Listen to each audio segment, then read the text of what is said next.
Hi, Studio Art. The weather's getting nice, so maybe it's time to go outside and work on your artwork or your homework if you've got space to sit outside and work. So we're on my deck here in my backyard.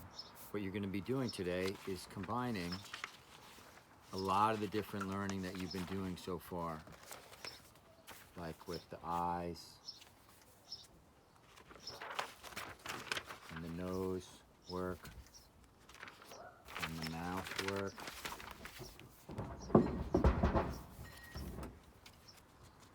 And you're going to be putting it together with something that might look a little bit like this to arrive at an imaginary face where you pull it all together to look something like that.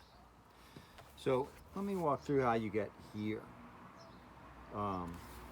where we're going to build kind of the underpinnings of the proportions of the face.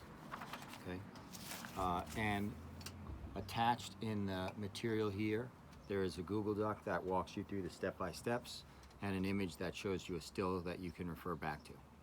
But first thing you're going to do is draw a pretty good size circle. Okay, and that circle really represents kind of the cranium of the head here. Okay, in terms of size on the page, it should fill about that much of the page because you need space below here to do the chin and things. In classical portraiture, when portraits were done, they never really worked more than, if you can imagine, 3/4 of the size of an actual person. They never liked to work life size. It's very unusual that anyone worked life size or above unless it was a mural or public art. So you can assume a circle that's kind of 3/4 the size of a skull. Step one. Step two, you're going to drop a center line straight down the middle of that circle, past the bottom, and have it run the distance here equal to half of that circle. Okay, I'm not sure if I hit that exactly, but you'll kind of mark off what is your half of the circle and imagine that's how much farther you're going as well. Okay. The next step is at that midpoint of the circle, you're going to draw a horizontal line that bisects the circle. Then you're going to find that space between the bottom of the circle and the midpoint of the circle and draw a line across there. That tells you the middle point of the whole shape. Okay? Then you're going to draw a little down at the bottom of the line, a little notch here, which is essentially your chin. And then kind of connect that. And you're going to shape that out once you start working. Kind of connect that from here down. Okay? And that kind of is creating your jawline in effect. Okay? And those can be pretty rigid for now. Then you're going to draw a third line that cuts across everything right at the bottom of the circle there. Okay, so you've got 1/3, 2/3 that are cut in half, and then another third at the top, and these three going across. And then the last marker you're going to put on there, last three markers, you're going to take this bottom third and mark that in 2 parts. Okay, and now you've got the map to put on your facial features. So where should we start? The easiest place to start is this point here, where we cut across here, where the circle bottoms out. This part here, that is the bottom of your nose. And I'm going to take off my hat. And you can even, kind of play with this. Imagine 1/3, 2/3, 3/3. It's very real, right? So the bottom of the nose there, put my glasses down, and we know how to, I'm going to do this super high speed sloppy.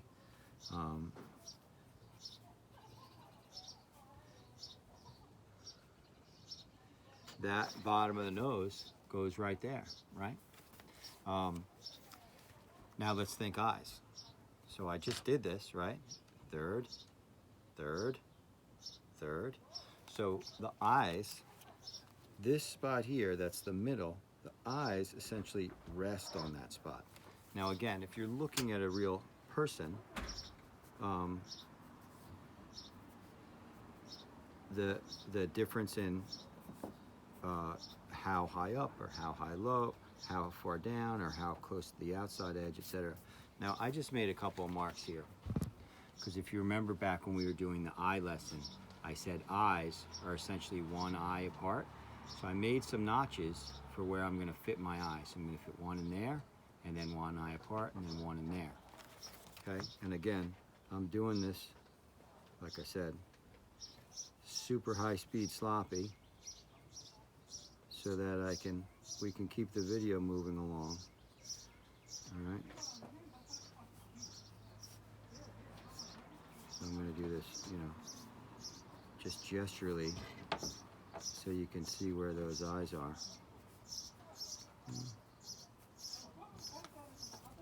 All right. So I pop those eyes on there, one eye apart, an eyes width apart, and the eyes are kind of equal in width. And they land on this line. Okay. Now what about this line here? This line marks two things for us. Yep. This line is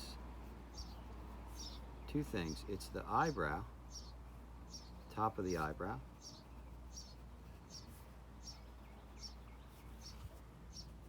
and that line up there marks the top of the ears.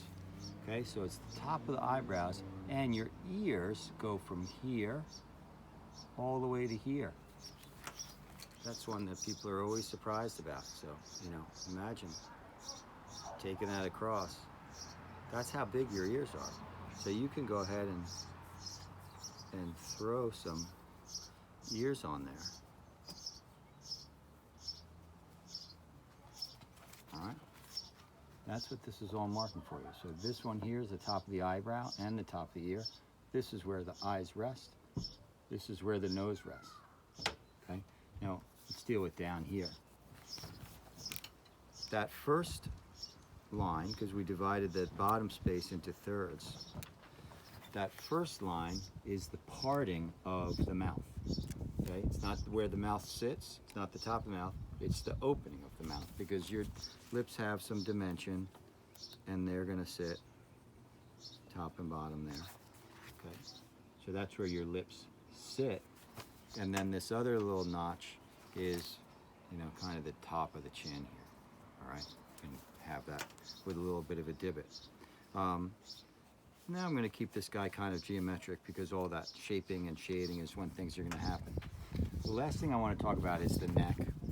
The temptation from here would be just to draw kind of a spindly neck, but actually what you're going to do is you're going to go from about that point there and drag that down sort of in a diagonal in a little bit, and then maybe add a little to it, because we gotta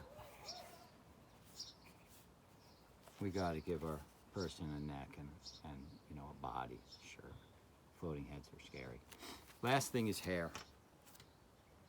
I'm gonna leave this up to you, but people's hairline usually starts about here. It's good that you're looking at this, because it's almost like that line drawing with no hair on top. Remember, when you add hair has volume and sits on top. So you're not going to have your hair fit inside of the cranium here. It's got to sit on top, and it's got to build on top. And it comes down, your hairline, a person's hairline will come down into their forehead there, and then they will have volume to their hair.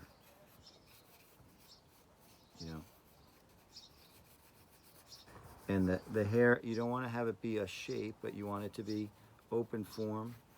You're not drawing every hair, but yet at the same time you kind of are. Maybe bring some sideburns down on this guy. All right, so we've got some hair on him, your eyes, mouth. I'm going to leave the geometry on here and take some notes on it and take a still shot of this and send it to you so you can see how it is. But from here, now you have your pencil and you keep working and pushing and pulling and adding light and shadow and adding a little softness to the jaw if you wanted and a little more detail to the neck and shirt, and you'd end up maybe with something like this. Okay? So follow the Google Doc, it has the directions. Look again, I'm gonna take this here and I'm gonna go and darken up the geometry and take some notes on it and send you a still of that. And use this map and build yourself an imaginary person. You can look in the mirror and have the features be you if you want, but have some fun with this. Oh, there are some proportions I forgot to tell you about. The mouth. If you imagine tears coming down from the eyes, that's how wide your mouth is, from the center of the eyes. Okay, again, imagine straight down. That's where the mouth is there, okay? So that's one proportion I forgot to mention, one direction, okay? Have fun, enjoy the weather. Take a few days to work on this, and I'll check back in later in the week. Bye.